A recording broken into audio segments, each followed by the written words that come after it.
Hello. It is Friday. It is July 23rd, 2021, and I am Dr. Shelley, and I'm coming to you live because it is Friday at 4 p.m. And that's what I do. I come to you live, bringing you the latest on COVID-19, what's gone on over the last week since we spoke last, so that you can be as informed as possible. And definitely interesting. I'm feeling much better this week. Last week was kind of a down week.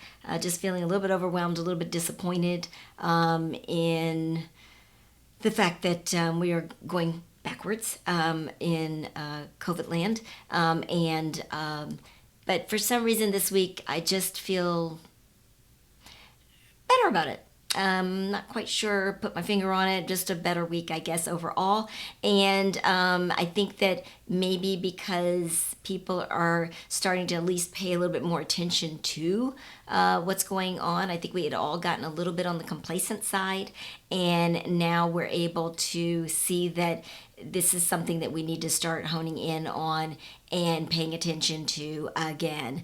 The Delta variant is out there. It is unfortunately thriving very well in the unvaccinated and spreading like hot fire. And so we do need to sit up. We do need to pay attention, and we do need to protect ourselves from this so that we don't slide down the slippery slope again. So, refresh your memory for anybody that doesn't know. My name is Dr. Shelley Glover. I'm a board certified gynecologist who also has a master's in public health and maternal and child health. I've been coming to you live every Friday since pretty much the beginning of COVID, just updating you on the latest information regarding COVID for the week.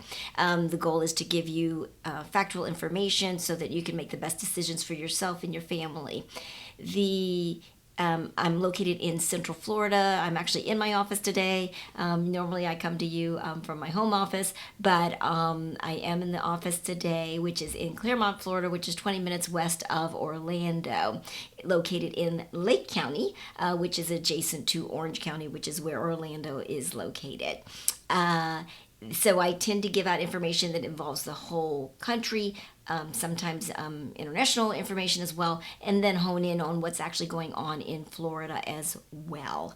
So the numbers I always like to go over first so that we can kind of get that out of the way and you can kind of see where we are. The worldwide numbers are at 193.4 million cases of people with COVID and over 4.2 million deaths from COVID as of now worldwide. Recovered, thank God, 175 million, but 4.2 million dead, and that's 4.2 million more than, should be dead from this disease. Within the United States, we're at 35.2 million cases and 626,000 deaths. 29.5 million recovered once again. The numbers as far as the breakdown in the other countries has pretty much stayed the same as we know the whole time. India and Brazil have been going back and forth between who has the most number of cases, but then the death toll has been higher in Brazil since they had the whole Brazilian outbreak earlier in into the fall, in the winter months. So their death tolls at 547,000. India's has increased significantly since they had the Delta variant breakout there in India, both in their number of cases, which is why they have much surpassed Brazil and closing in on the United States, which is not a good thing. We really don't want that to happen. And we were actually 3 times more cases than any other country for quite a while, and now India's at 31.3 million cases, whereas the United States is at 35.2. So India is actually closing in on our number of COVID cases. Brazil's at 19.5 million, but their death toll, as I mentioned, is higher at 547,000 compared to India's, which is 419,000. Also, as far as vaccinations, the United States is at 49.4% fully vaccinated, so we're almost at the 50% mark, but that's a far cry from where we wanted to be, which was, as of July 1st, to be at 70%, and then obviously at the goal for herd immunity before the Delta variant was about 70%. Now we have an extremely more aggressive variant that is highly, highly, highly contagious. And so, unfortunately, the herd immunity even needs to be higher. So we are a far cry from where we need to be to actually curb this virus, which is why we are now going into our fourth and potentially worse outbreak, unfortunately. The vaccination rate in worldwide is up to 13.4%, but looking at numbers, in the two countries right behind us, Brazil's vaccination rate is 17.4%, which is extremely low, but India's is even worse at 6.4%. So we expect to see the numbers of cases and deaths, unfortunately, in these two countries continuing to increase until they can get a hold of their vaccinations and get those increased. The UK is ahead of us. They're at 54.9% fully vaccinated, and they're at over 70% at least partially vaccinated. And the U.S., that's fully vaccinated. I gave you the numbers. And so we are definitely higher than that as far as partially vaccinated, which is a good thing. The numbers within the United States, California is still with the most number of cases at 3.9 million. Texas is right behind it at 3.1 million, and Florida is at 2.5 million. The number of deaths at 64.1 thousand in California, 53.1 thousand in Texas, and 38.6 in thousand deaths in Florida.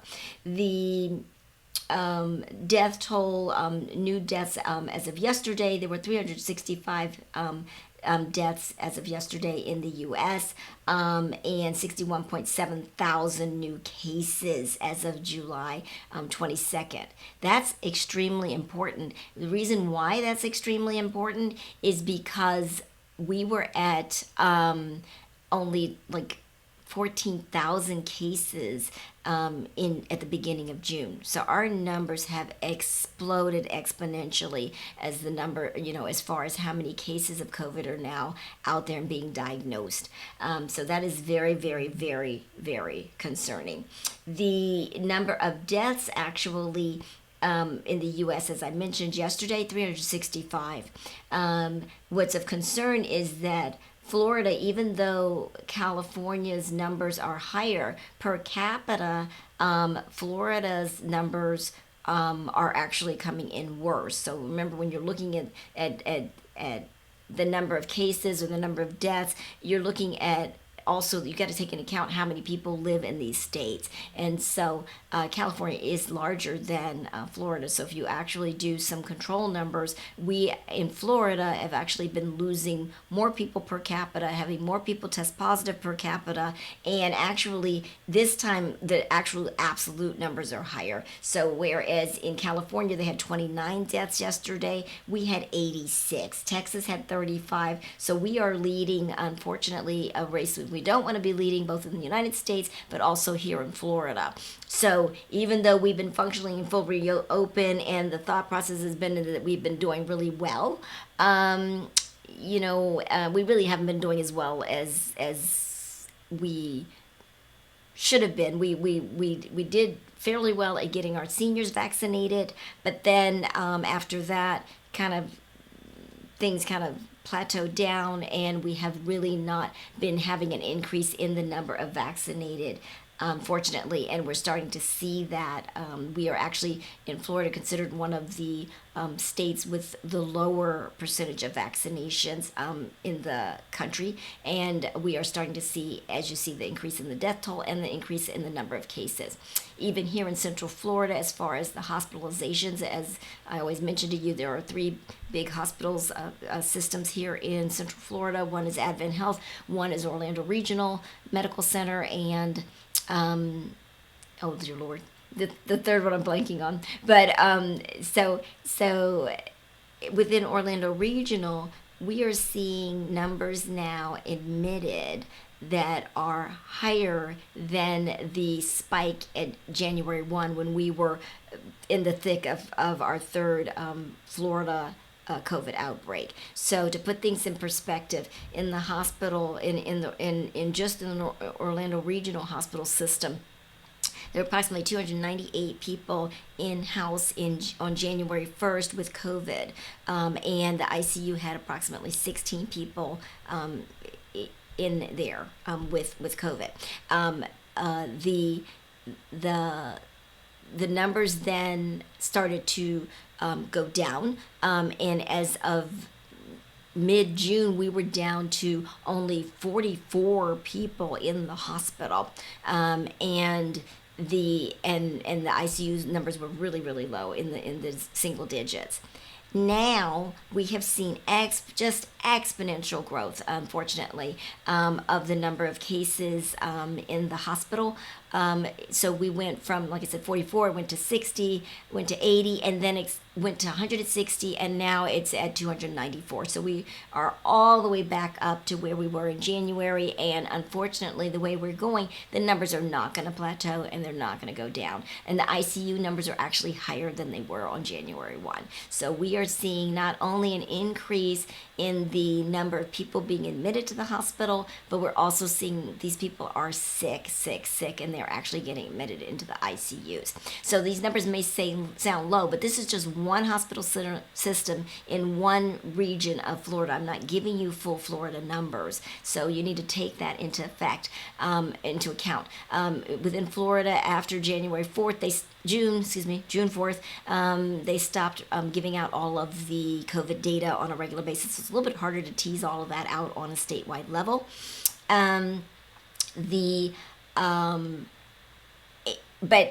But you just have to realize that these cases are like not just doubling. I mean, we're seeing 55% higher rate of numbers, and these are all in unvaccinated people.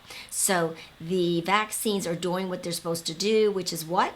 Keep you out of the hospital, out of the ICU, and out of the morgue. And so, yes, you will hear about breakthrough cases, about people getting COVID that have been fully vaccinated. And that is occurring. And it is actually occurring, probably, I will say personally, more than I thought it was going to occur. But that's definitely due to this more aggressive variant.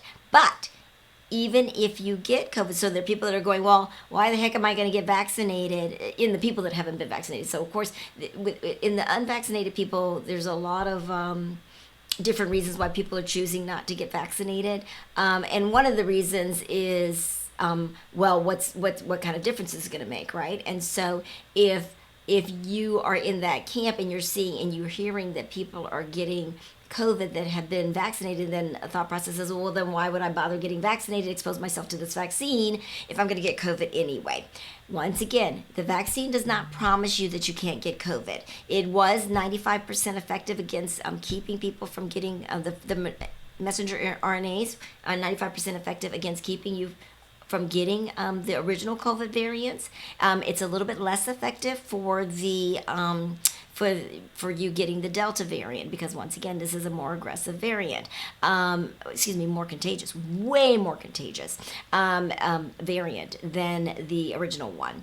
So you can get COVID. It does not mean that your vaccine did not work. Even if your vaccine was working at 95%, there's 5% of people that will still get COVID, right? And against the Delta variant, it's more like 12% of a population. So we have, in the United States, luckily, 340 million people that have been fully vaccinated. And we are talking about a very small percentage of those people who are actually getting COVID. But the good thing is that when they get it, many of them are asymptomatic. And if they do get it, it's like a mild cold or flu. Are there some people that are becoming severely ill? Yes. Once again, nobody promised 100% immunity. Nobody promised 100% that there is no possible way that you can get more ill. Because remember, with anything, right, it's not just COVID. It's once again, what we call those underlying factors. And so if you are at high risk, then, and you get COVID even with being fully vaccinated, you're going to be obviously at a higher risk of getting more symptoms than somebody else that doesn't. But almost the numbers vary depending on who you talk to, but the official numbers from the CDC are at 87% of all new tested COVID cases are the Delta variant. In certain parts of the country now, they're predicting that it's almost more like 99% of the new cases are Delta variant. Also, over most hospital systems are saying that 99% of the people that are being admitted to the hospital have the Delta variant and are unvaccinated. So this has really become, now COVID is becoming a disease of the unvaccinated, meaning as far as severity of illness. We have known all along, our goal has been to try to get to the point where we were dealing with COVID like we would deal with the flu, where we would have some flare-ups, in the winter months, kind of temper it down. We didn't think that we were going to get completely rid of it anyway. We didn't think that COVID was going to go completely away. So for the vaccinated, yes, nobody wants to get COVID, but if we can get it and it's not a bad symptomatology, then that's not necessarily, that's going to be probably as good as we can wish for. However, if you're unvaccinated, they're really basically saying it's not going to be three camps. It's not going to be the vaccinated, the unvaccinated, and the infected. It's going to be the vaccinated and the infected. That's how aggressive this now new variant is that pretty much they're predicting that if you are not vaccinated, unless you're living in a bubble, that you're going to get COVID. It's just a matter of when, not if, when. And then the question, of course, is then how bad are the symptoms? So that's another reason why people choose not to get vaccinated, right? It's not really that bad. First, there's the people that don't believe that there is COVID at all. And you can't work with those people because that's just entrenched in their head that this is a hoax and that there really isn't COVID. But then there are the people that think, well, it's not that bad. It's really just like the flu, or like a mild cold. So I'd rather just take my chances. I'll just get the COVID. I'll get over it, and da da da da. But what you have to understand is that the average age now of people that are in the hospital is 25 to 40. And remember, I told you the ICU admissions are actually higher. So that means that this 25 to 40-year-old age group, they are ending up in the hospital, and they're also ending up in the ICU. So this idea that you have to be old and on your way, 1 foot out the door in order to die from COVID. No, that's not the case. That's not the case anymore.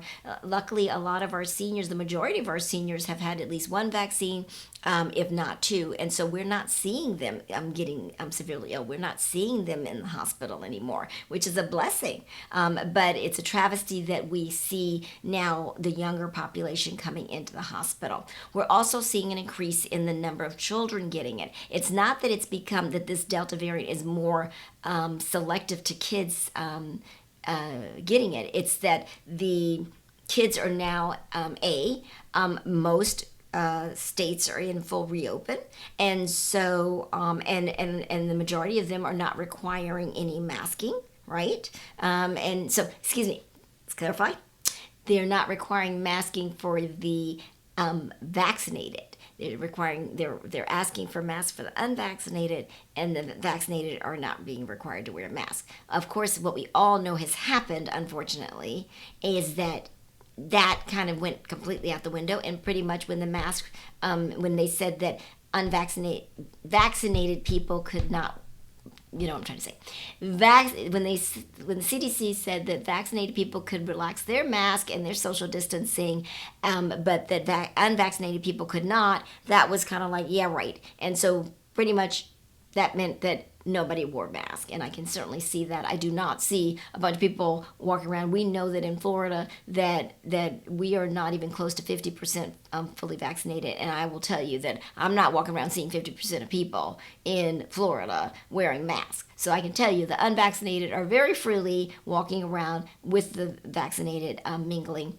And so therefore this Delta variant is having just full fodder to get transmitted, and that means that if the children are out, if they're being exposed to unvaccinated people and they get the Delta and they get exposed to this Delta variant, which is so much more contagious, then yes, they are going to get it.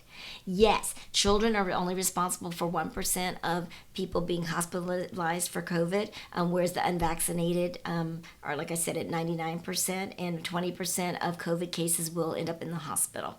And so the kids are still doing fairly well with this. However, as one of the physicians made a point, and one of the pediatricians made a point, so you could say, well, we've lost 626,000 people to COVID, and only about less than 500 of those people have been children. Okay, that's okay. It sounds good on paper, but that means that almost 500 children died of COVID. They're not supposed to die of COVID. That's 400 lives that had a life expectancy of anywhere from 70 to 85, and their life was cut short as a child. So that's not a good thing. It's not a good thing. You can't say only 400 children died. You can't say that. That's not good. That's not good. And so we really need to pay attention to that, and realize that as I always say, statistics, we can kind of get jaded by those numbers, and we can kind of turn them around and try to make them sound like they're not that bad. But this is bad. These are children that, especially at this point, this disease is preventable now. So before, when COVID first hit, we couldn't do that. It was, we had no control. People were dying. People were getting it. We had nothing, no means to protect. But now we can. No, we cannot vaccinate the younger children.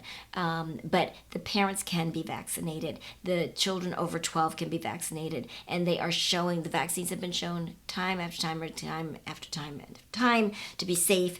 And so, you have to do what you can so that you can protect the ones that are vulnerable and cannot be vaccinated. And so that means that, if you are anti-vaccine and you do not plan to get vaccinated, then you need to be practicing safe protocols so that you're not taking this home to your children who don't have the option of making that decision. They have to rely on you to protect them. They can't protect themselves at this point.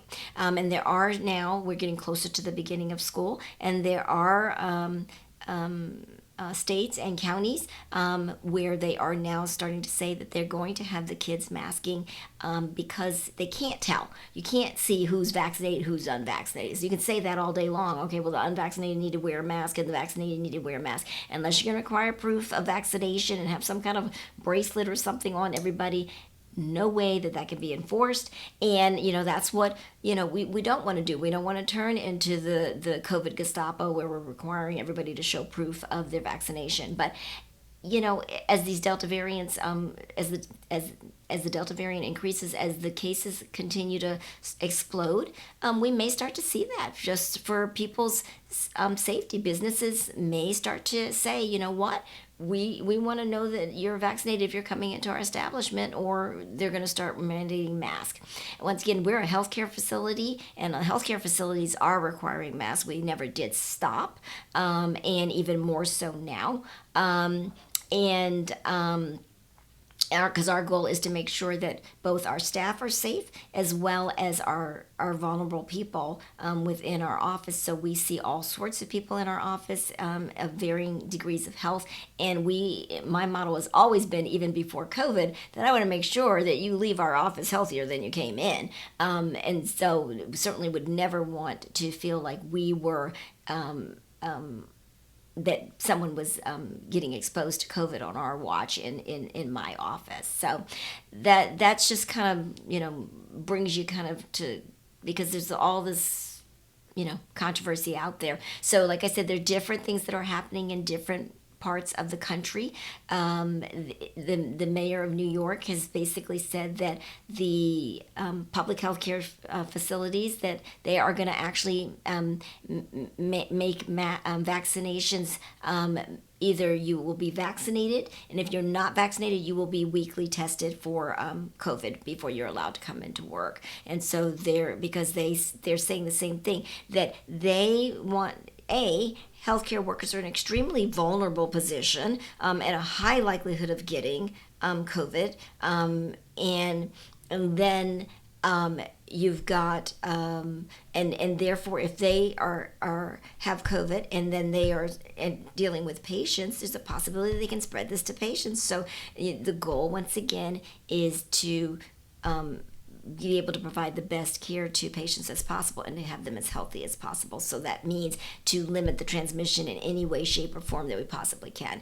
And once again, different ball game than back before when New York was going through this crisis and there was no control. There is control, this is preventable, and vaccinated people are seeing marked benefit from being vaccinated in protecting themselves and protecting their loved ones. So just to kind of bring you up to speed on kind of what's been happening in different parts of the country. California also is now doing a mask mandate for both vaccinated and unvaccinated within indoor venues. And like I said, again, mainly because that's the best way to make sure that the unvaccinated people are covered up, because it's not working, allowing people to kind of do the right thing. Just doesn't happen. People that aren't, that don't want to get vaccinated are pretty much anti-mask as well. And so they're not the ones walking around wearing their mask voluntarily. So we're having to revert backwards. And it's disappointing because I always like people to learn from their mistakes, and it appears that we are not learning, and we are now going into a fourth wave, and it's preventable now, and it's just sad. Unfortunately, we're getting a lot of burnout with the healthcare workers who are now seeing patients who are ill in the hospital and they're unvaccinated. And so it's one thing to expose yourself and your family and take care of people who are extremely ill from something that they don't have control over. It's another thing when this is something that someone chose to, basically by not choosing to get vaccinated, chose to expose themselves to, and then afterwards is then relying on you to take care of them. I liken it to we have hurricanes here in Florida, and sometimes if you're in an island, let's say like we love to go to Marco Island, it's beautiful, and it's an island, and so they will evacuate the island if they know that the hurricane is going to is predicted to hit the island. And invariably there will be people that do not evacuate because it's their right to stay. And yeah, it is their right, but then they will then reach out and call, fire rescue and say, help, come get me, come save me. And it's like, so now in the middle of a hurricane, you expect these people to put their lives on the line to come to save you because you chose to stay even though you were told that this was a dangerous situation and that you should evacuate. And so, we see that, and we see that happen, and this is kind of what I see here in COVID. People digging their heads in the sand and deciding for whatever reason that they want to get vaccinated, but then when the stuff hits the fan, suddenly it's like, save me. And it's like, well, if you think it's a hoax and all that, then are you prepared to stay home and just ride it out and not expose other people? Because it's really really not fair to the healthcare workers that are putting their lives on the line every single day. So, once again, we need to see the bigger picture, and that's the whole point of public health, is not just you, it's the whole health of in this particular case, the United States and in the world, that you're looking at not just for yourself, but your family, your town, your city, your state, and everybody in the United States. And that's how we should function. This should be something that brings us together instead of being so divisive and such a negative thing. This is a medical problem. It's not a political problem, and it should be treated that way. And we should take care of ourselves as we would for any medical illness, and do the best we can to prevent ourselves from both getting it, and then if we get it, do the best things we can to prevent ourselves from ending up extremely ill. So reminder, we always are talking about prevention, which is extremely important, but there are medicines out there. There are the monoclonal antibodies that have to be given within 9 days of becoming ill. So if you do have COVID, and your symptoms are getting worse instead of better, then there are things out there that you should reach out to your doctor and try to get the monoclonal antibodies, because they can make a significant difference in your recovery. Also, there are several other protocols, natural things that we discuss, and I am available if for telehealth COVID consults for people that are ill at home and are concerned about their COVID symptoms. So you can certainly contact the office if you're one of those people, and we can go through some of the things that are available to make sure that you're doing what you need to do. You also should, if you have COVID, you should have a pulse oximeter. It's the little thing that you put on your finger, because unfortunately, you feel fine until you're not fine. And as one woman who just has been released from the hospital with after having severe COVID and being in the hospital for almost 2 weeks, she said it's like somebody has a plastic bag over your head and you just cannot catch breath. And she said even when she was fully oxygenated at the hospital, she still felt like that there was a plastic bag over her head and she still couldn't breathe. And so it's one of those things where it hits you all of a sudden and your oxygenation rate drops down, and it can drop down faster before your body catches on that it's dropped down, because we have what we call compensation mechanisms that the body will employ to protect you. And then it's when those wear off that suddenly it's like, oh my God, I can't breathe, I can't function. But by then, now we're in a crisis situation, and you're trying to get to the hospital, and you're trying to get into the level of care that you need. And if the hospitals get inundated, then we start to go backwards, and we start to get into that whole issue where our hospitals are no longer able to accommodate. We have hospitals here in Florida already where they are pretty much getting over 76% to 90% occupancy, and where they're starting to talk about potentially having to unfortunately curb elective surgeries again, clearing out wards for COVID that had been closed down for COVID and been reopened for normal use, and now they're starting to identify COVID spaces. They have in Mexico, they're having a huge flare-up of the Delta variant, both in, not Cancun, the one that sits over there right below that. Ooh, don't want to say the wrong. It's in that area, in that Cozumel area, but then they also are having it on the opposite side in Los Cabos, and they're actually having to quarantine people, put people in hospitals, and also put people in hotels. They've actually had to dedicate 2 floors in the Hard Rock hotel over there to COVID people, because they have to be in quarantine once they get there and they test positive. As we know, the Tokyo Olympics started today, for better or for worse. There are a lot of people that were very opposed to it because of the fact that Japan is under 20%, is only 20% vaccinated, and that that you have all of these people from over 200 countries, and I think they're predicting like 22,000 people coming in, just the athletes, etc. If you don't know, they were originally going to have limited spectators now, and then they were going to have local spectators only, and now they're having no spectators, and they have all these different things in place. The athletes are getting tested 20 billion ways to Sunday. There are athletes that have tested positive and are either in isolation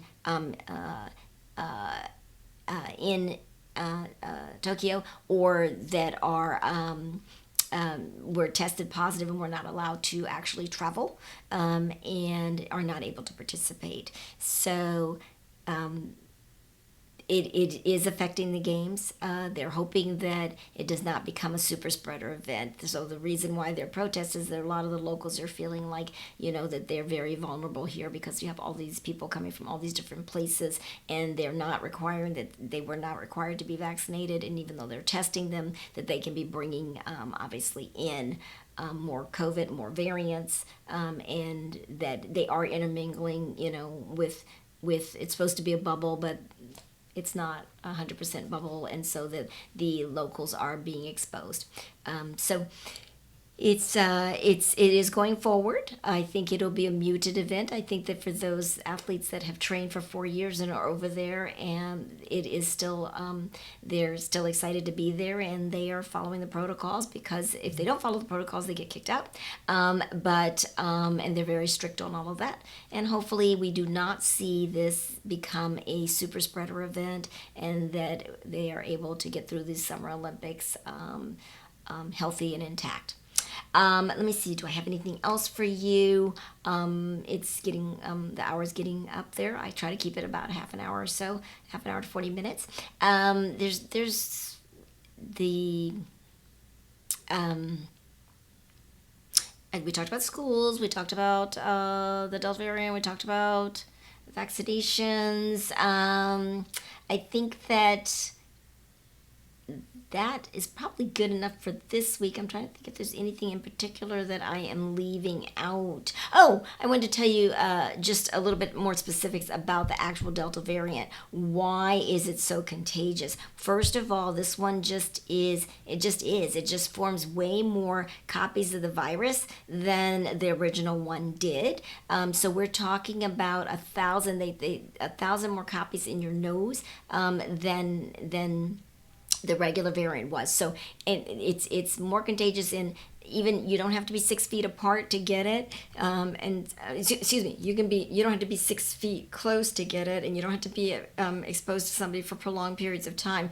We don't do contact tracing here, but in countries that are, they are finding that the people that are getting exposed in very casual walk by contact with particulate particles coming out of them, especially the nose, because the viral load is so high there that it's almost like if you are exposed to somebody that has it and you're unvaccinated, you're gonna get it. They are not seeing that it is more deadly. But what they're seeing is that it's just spreading so quickly that more and more people are going to get it. The symptoms also kick in faster. They're kicking in at least 2 to 4 days faster. At 4 days is the average. The symptoms can be even more like a cold. Remember, with the original COVID, it was like a dry cough and a high fever. These people with the Delta variant, they may get all of the original COVID symptoms, including the loss of taste and smell. But originally, when it first starts, they are more inclined with the Delta variant to have the runny nose, to have the congestion that makes them think that it's just a cold. And so many people, no one, I have yet to find somebody walk into my office and say, I'm pretty sure I have COVID. I mean, everybody, when it happens to you, the first thing that you think is, it's not COVID.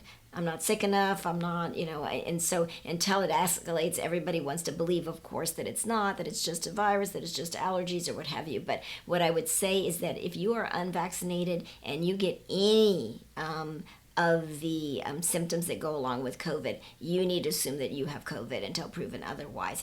The good thing is they have ramped up testing here in Central Florida. They had closed down all the major testing and vaccination sites. Now Barnett Park is actually open. There are lines again. People are coming out and getting and getting tested. Hopefully those people also will then, if they are unvaccinated, give much stronger thought to getting vaccinated. The other way to look at this is with the original COVID variant, they were saying that if you had COVID and you were exposed, that you would actually usually expose 2 to 3 other people. You would give it to 2 to 3 other people per average every COVID patient. In this one, they're saying that if you have COVID with the Delta variant, you are giving it to 8 people. And transmitting it to 8 people very easily. And that's if you're not just running around, hugging and kissing everybody. So this is, like I said, this is more than double the risk of exposure with this. So really need to take it seriously. And I think that, like I said before, I know that there is a group of people that just really are staunchly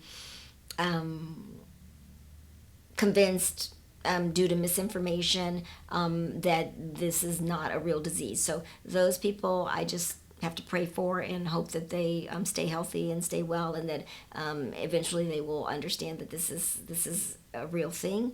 But for the people that are not getting vaccinated, especially the minorities who are at highest risk of becoming ill and dying, like African Americans, Native Americans, and Hispanics, that are afraid of the vaccine, you really just have to realize that the benefits from the vaccine far outweigh any risks that are associated, and you really need to, if your concern is that somebody is trying to do something bad to you, you have to think about that and realize that if somebody wanted to do something bad for you, they would just let you get COVID. And so the fact that they're encouraging you to get the vaccine, just like the rest of the country is getting it, that's a positive thing. So when you should be concerned is if they were saying, don't worry about getting that, you're okay, because we're the number one people dying of it. So you want to get the vaccine. It's the one thing you have control over. It's the one thing you can do that really makes a huge difference, unless you're planning to go back into quarantine. And unfortunately, if it gets as bad as it was in India, we may be looking at that. And I hope to God we don't go that far backwards. We've come so far, and it was really nice to basically be able to shed the mask, to be able to see people, to be able to travel, to be able to get outdoors and do events, and to be able to just feel normal, and to feel like we're going to have that taken away from us again because there are people digging their heads in the sand and not doing what they need to do to protect our nation is very concerning. So hopefully some of this sticks. Hopefully some of this provides some information for anybody that has any questions about the Delta variant or about what's going on with, like I said, exposure with the vaccines and stuff.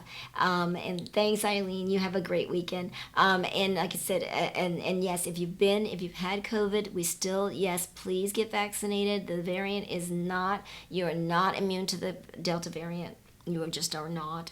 And so if you've had COVID and you have, and it's been more than 3 months since you had the illness, then yes, please get vaccinated. And then if you get vaccinated and you had COVID previously, you're pretty much bulletproof. You should be darn good. And so you should definitely be able to move about the cabin freely. So do what you can to stay as healthy as you possibly can. So on that note, I am going to let you guys go until next Friday at 4 p.m. As always, have a wonderful weekend. Stay healthy, stay safe, and please, if you're not vaccinated, consider getting vaccinated. Take care.